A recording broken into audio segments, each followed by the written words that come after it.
टिंग टोंग। दरवाजे पर घंटी बजती है। बहू देखना कौन है? सोफे पर लेटकर टीवी देख रहे ससुर ने कहा।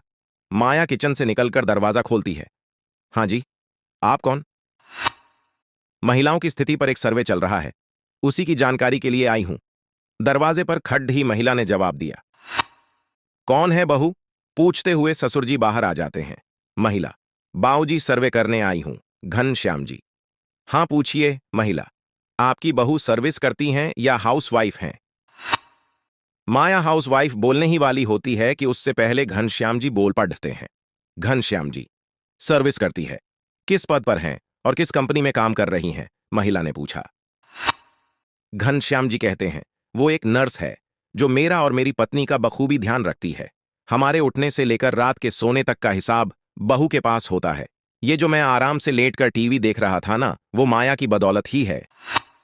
माया बेबी सीटर भी है। बच्चों को नहलाने, खिलाने और स्कूल भेजने का काम भी वही देखती है। रात को रो रहे बच्चे को नींद मां की थपकी से ही आती है।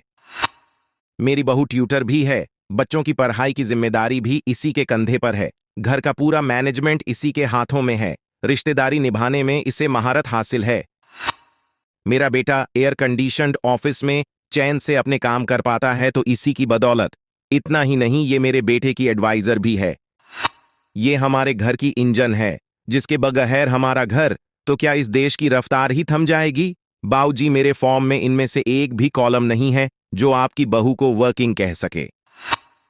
घनश्याम जी मुस्कुराते हुए कहते हैं, फिर तो आपका ये सर्वे ही अधूरा है।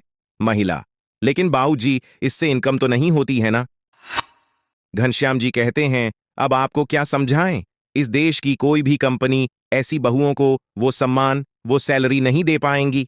बड़ी शान से वो कहते हैं, मेरी हार्ड वर्किंग बहू की इनकम हमारे घर की मुस्कुराहट है। ज्यादा सैलरी वाली बहू मत ढूंढिए, ज्यादा संस्कार वाली बहू ढूंढिए।